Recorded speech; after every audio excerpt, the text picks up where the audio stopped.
పుష్కరాలంటే అదో పెద్ద ఆధ్యాత్మిక పండుగ. పవిత్ర గోదావరిలో పుణ్యస్నానాలు ఆచరిస్తే పాపాలన్నీ బూడిదైపోతాయనే నమ్మకం తెలుగు ప్రజలది. 12 ఏళ్లకోసారొచ్చే ఈ పండుగంటే భక్తి భావాలు పెల్లుబుకుతాయి. ఆ 12 రోజులు అంతటా ధార్మిక వాతావరణం శోభిల్లుతుంది. సర్వం శోభాయమానమవుతుంది. అంతటి మహత్యం, ఎంతో వైశిష్ట్యం పుష్కరాలది. అందుకే తెలంగాణలో తొలిసారి జరుగుతున్న ప్రతిష్టాత్మక పుష్కరాల కోసం భారీ నిధుల్ని కేటాయించింది సర్కార్. అయితే ఆ ఆధ్యాత్మిక సంబరాల ఏర్పాట్ల కోసం విడుదల చేసిన నిధుల్ని తిమింగలాలు మింగేస్తున్నాయి.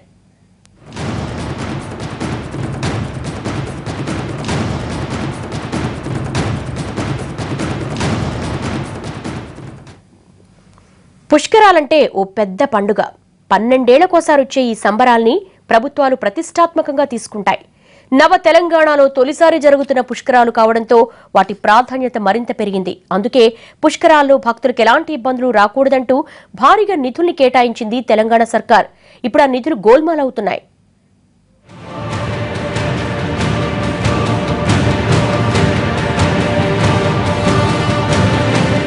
పన్నెండేళ్ల పండగ పుష్కరాలు. పుష్కరాలంటే తెలుగు రాష్ట్రాల ప్రజలకి మక్కువ ఎక్కువ, భక్తిభావాలు మెండు.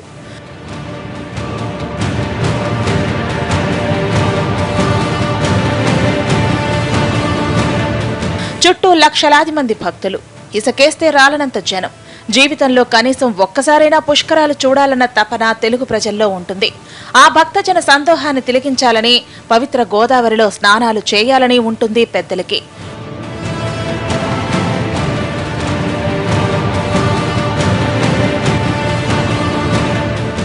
పుష్కరాల్ని ప్రభుత్వాలు ప్రతిష్టాత్మకంగా తీసుకుంటాయి.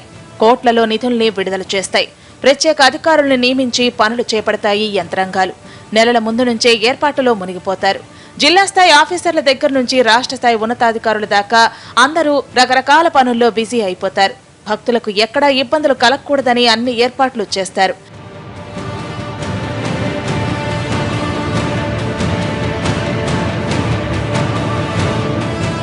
తెలంగాణలో తొలిసారి జరుగుతున్న పుష్కరాల కోసం ప్రభుత్వం భారీ స్థాయిలో నిధులు కేటాయించింది. మొత్తం పనులకు 125,55,00,000 నిధులను మంజూరు చేశారు. పనుల పర్యవేక్షణకు ప్రత్యేక అధికారుల్ని నియమించారు. టెండర్లు పిలిచి వివిధ రకాల పనులను కాంట్రాక్టర్లకు కేటాయించారు. ఇక్కడే తిమింగళాలు, పందికొక్కులు తయారయ్యాయి. అక్రమార్కులంతా కలిసి కోట్లాది రూపాయల నిధుల్ని స్వాహా చేయడానికి సిద్ధమైపోయారు.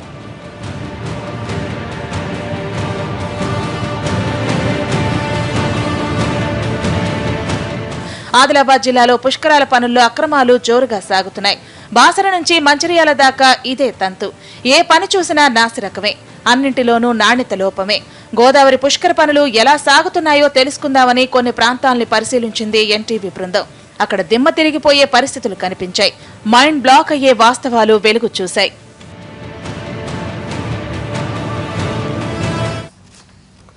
తెలంగాణ పుష్కరాల పనుల్లో అంతా నాసిరకమే, ప్రతి దాంట్లోనూ నాణ్యతాలోపమే.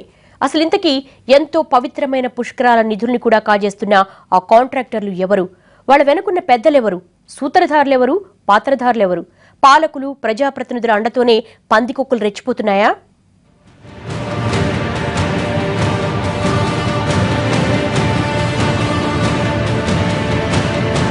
తెలంగాణలో పుష్కరాల పనుల్ని కాంట్రాక్టర్లకు కేటాయించింది సర్కారు. ఆ కాంట్రాక్టర్లంతా అధికార పార్టీ నేతలు, ప్రజాప్రతినిధుల బంధువులు. బినామీ లేవన్నది బహిరంగ రహస్యం.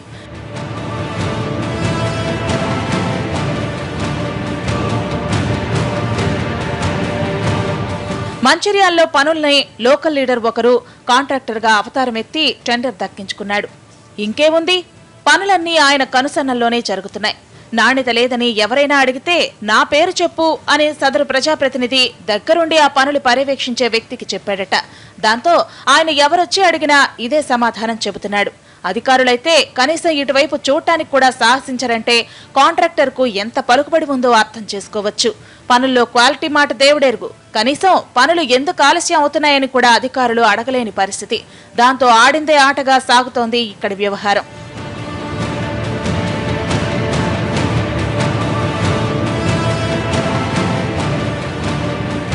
మంచిర్యాలలో జరుగుతున్న పుష్కరాల పనులు చూస్తే ఎవరైనా నోళ్లు వెళ్లబెట్టాల్సిందే.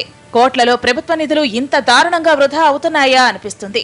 6,51,00,000తో మంచిర్యాల రైల్వే స్టేషన్ నుంచి గోదావరి నదీ తీరం దాకా రహదారి విస్తరణ పనులను చేపడుతున్నారు. వాస్తవానికి రైల్వే స్టేషన్ ఓవర్ బ్రిడ్జ్ నుంచి అదే రోడ్లో ఉన్న ఓ ప్రైవేట్ డిగ్రీ కాలేజీ దాకా రోడ్డు బాగానే ఉంది.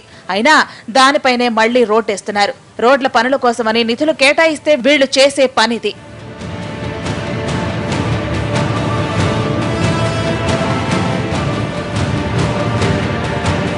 మరోవైపు మంచిర్యాలలో జరగాల్సిన పుష్కరాల పనులు చాలానే ఉన్నాయి. కానీ సదరు కాంట్రాక్టర్ మాత్రం ప్రైవేటు వ్యక్తుల లాభం కోసం రోడ్డుపైనే కాలేజీదారులో రోడ్డేసి జేబులో కోట్లు నింపేసుకుంటున్నాడు. రోడ్డు విస్తరణ పనుల్లో ఏదైనా చిన్న చిన్న మరమ్మతులు అవసరమైతే ఆ ప్రదేశంలో సాధారణ లెవెలింగ్ చేస్తే సరిపోతుంది. అసలు ఇక్కడ లెవెలింగ్ కూడా అక్కర్లేదనిపిస్తుంది. మరి ఈ కాంట్రాక్టర్ చేస్తున్నదేమిటి? అసలు అధికారులు ఎట్లా దీనికి ఎస్టిమేట్ వేసి ప్రభుత్వానికి పంపించారనే విమర్శలు వెల్లువెత్తుతున్నాయి. ఈ అధికారుల లోపాలు ఎక్కడ మేము చూస్తున్నాం, ఇంత స్పష్టంగా మేము చెప్పడానికి గల కారణం ఏంటంటే ఏవైతే రోడ్లు ఉన్నాయో ఆ రోడ్లపైన రోడ్లు వేయడం, లేదంటే కొన్ని గుంతల నుండి రోడ్లు పాడయ్యే చోట కనీసం సేఫ్టీ ప్రికాషన్స్ తీసుకోకుండా ఇష్టమైన రోడ్లు వేయడం వల్ల మళ్ళీ తొందరలోనే పాడవడానికి ఆస్కారాలు ఉన్నాయి. కాబట్టి అధికారులు ఎప్పటికప్పుడు వాటిని పర్యవేక్షించి ఎలాంటి లోటు లేకుండా వాటిని పూర్తి స్థాయిలో ఫిలప్ చేసి భక్తులకు ఎలాంటి సౌకర్యం కలగకుండా ఏర్పాటు చేసి అదే రకంగా ఏదైతే పెద్దలు చంద్రశేఖరరావు గారు కలగంటా ఉన్నారో పుష్కర ఏర్పాట్లు భారతదేశంలో అత్యధిక ప్రాధాన్యత కూడుకున్నటువంటి కార్యక్రమం, వీటిని సక్సెస్ చేయాలని వాళ్ళ కోరికను కూడా మనం గౌరవించి నెరవేర్చాలని చెప్పేసి కోరుతాం. అధికారులు, కాంట్రాక్టర్లు, సదరు ప్రజాప్రతినిధులకు మంచి ట్యూనింగ్ ఉంది. ఇక్కడ వాళ్ల మధ్య బలమైన బంధుత్వాలే ఉన్నాయి. వాళ్ల మధ్య ఉన్న ఈ సంబంధాలు ఆర్థిక లావాదేవీలే కారణమని తెలుస్తోంది. అటు శివాలయం నుంచి గౌతమేశ్వర టెంపుల్ దాకా జరుగుతున్న రోడ్డు పనులు ఇంకా సగం కూడా పూర్తి కాలేదు. సమయం దగ్గర పడుతుండటంతో హడావుడిగా పనులు కానిచ్చేస్తున్నారు. నాణ్యత ప్రమాణాలను కూడా ఎక్కడా ఎవరూ పట్టించుకోవడం లేదు. ఆ పనుల తీరు చూసి స్థానికులు ఆగ్రహం వ్యక్తం చేస్తున్నారు.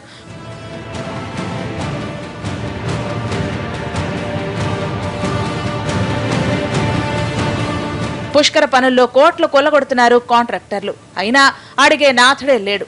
ఉన్నతాధికారులు స్పందించి ఇకనైనా అక్రమార్కుల ఆట కట్టించాలి. పుష్కరాల పనుల్లో నాణ్యత లోపిస్తే తాట తీయాలి.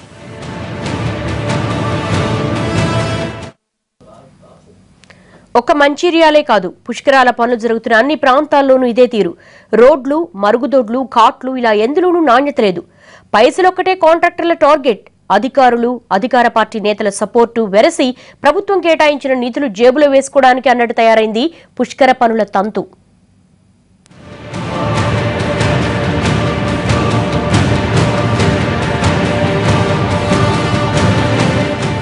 మంచిర్యాలలో పుష్కర పనుల కోసం 2 కోట్ల రూపాయలు విడుదలయ్యాయి. స్నానఘట్టాలు, మరుగుదొడ్లు, ఇతరత్ర పనులు చేయాల్సి ఉంది.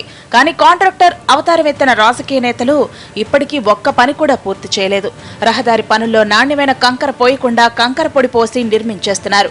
నిరంతరం పనులను పర్యవేక్షించాల్సిన అధికారులు ప్రేక్షక పాత్ర పోషిస్తుండటంతో కాంట్రాక్టర్లదే ఇష్టారాజ్యంగా మారింది.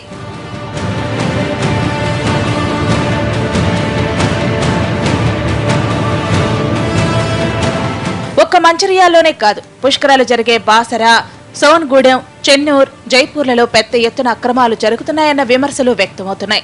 గోదావరిలో నీరు అంతగా లేకపోవడంతో భక్తులకు ఈ ఏడు ఇబ్బందులు ఎదురయ్యే అవకాశాలు కనిపిస్తున్నాయి. పైగా భక్తులు వెళ్లేందుకు కావాల్సిన రోడ్లు కూడా వేయలేదు. దాంతో పిచ్చి చెట్ల మధ్యలోంచి నడుచుకుంటూ స్నానాలకు వెళ్లాల్సిందే. మొదలెట్టిన పనులు కూడా కనీసం 50% అయినా పూర్తి కాలేదు. ఈ యొక్క నియోజకవర్గం సంబంధించినట్టు మంచాల పుష్కర ఘాట్ ఏతున్నదో 9.5 కోట్ల రూపాయలు వస్తే అవి వచ్చిన టైంకు వెంటనే టెండర్లు వేయకుండా దాన్ని ఒక 15-20 రోజులు పొడిగించి కాలయాపన వేసి వేసిన టెండర్లను లెస్సుకేసిన టెండర్లను క్యాన్సిల్ చేసి మళ్ళీ ఎక్సైజ్ టెండర్లు వేసి ఈ విధంగా ఆర్థిక దోపిడీ అనేది నిలువ దోపిడీ చేస్తున్నారు. ఎక్కడ కూడా రోడ్డు ప్రమాణాలు, నాణ్యత ప్రమాణాలు ఎక్కడ కూడా పాటిస్తున్నారు. విజిలెన్స్ ఎంక్వైరీ కూడా లేదు. అధికారులకు ఎన్నిసార్లు సూచనలు చెప్పినప్పటికీ కూడా, ఎన్ని ఫిర్యాదులు చేసినప్పుడు కూడా పట్టించుకుంటున్నటువంటి పాపన పోతలేరు. పుష్కర పనుల్ని పరిశీలించిన ఆదిలాబాద్ జిల్లా కలెక్టర్ క్వాలిటీలో ఎక్కడ కాంప్రమైజ్ అయ్యేది లేదన్నారు. అలా జరిగితే సంబంధిత అధికారిని సస్పెండ్ చేస్తామన్నారు. హైదరాబాద్ నుంచి విజిలెన్స్ టీమును పిలిపించి వెరిఫై చేశాం. ఎక్కడ కూడా అవకతవకలు జరిగినట్టుగా నిర్ధారించలేదు. క్వాలిటీలో ఎక్కడ కాంప్రమైజ్ లేదు. ఎక్కడైనా క్వాలిటీ డివియేట్ అయితే ఆ ఆఫీసర్ని ఇమ్మీడియట్గా వారి యొక్క ఉద్యోగం నుంచి తొలగించడం జరుగుతుంది. ఇప్పటికైనా ఉద్యోగులందరికీ నా మనవి ఏంటంటే, ఒక్కసారి వాళ్ళు చేసినటువంటి పని మళ్ళీ రీచెక్ చేసుకోవాల్సిందే. మనకి టెండర్ ప్రాసెసే ఎక్కడైనా టెండర్ ప్రాసెస్లో పెట్టాం, దట్టు ఈ ప్రొక్యూర్మెంట్ పెట్టాం, మీకు తెలుసు, ఈ టెండర్స్ పెట్టాం. దాంట్లో అట్లాంటివి జరగడానికి వీల్లేదు. ఎవరైనా ఈ ప్రొక్యూర్మెంట్లో కూడా ఏదైనా సమాచారం తీసుకొని టెండర్లను బెదిరించినట్లయితే వాళ్ళ మీద ఎఫ్ఐఆర్ పెట్టి పోలీస్ కేసు పెట్టమని కూడా చెప్పాం. పుష్కరాల పనుల్లో జాప్యం, నాసిరకం, అవినీతిపై స్థానికుల్లో ఆగ్రహం వ్యక్తమవుతోంది. మొదట కేటాయించిన ప్రాంతాల్లోని ఘాట్ల నిర్మాణం పనులే అంతంత మాత్రంగా నడుస్తుంటే కొత్తవి ఎంపిక చేసి నిధులు మంజూరు చేయడం విమర్శలకు తావిస్తోంది. జిల్లా వ్యాప్తంగా 14 మండలాల్లో 30 ప్రాంతాల్లో పుష్కరాలు జరగనున్నాయి. ఈ 30 ప్రాంతాల్లో 34 ఘాట్లను ఏర్పాటు చేశారు. పుష్కరాల పనులను ఈ నెల చివరిలోపు పూర్తి చేయాలని సూచించిన ప్రస్తుత పరిస్థితిని బట్టి చూస్తే పుష్కరాల టయానికి అవన్నీ పూర్తవుతాయా లేదా అన్న అనుమానాలు వ్యక్తమవుతున్నాయి.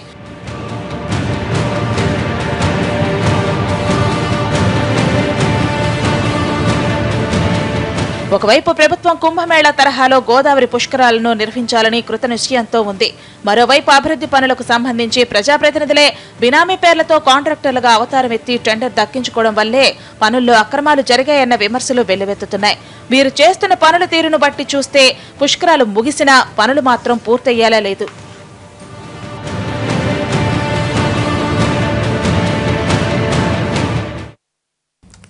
ఇది గోదావరి పుష్కర పనులపై స్పెషల్ ఫోకస్. నెక్స్ట్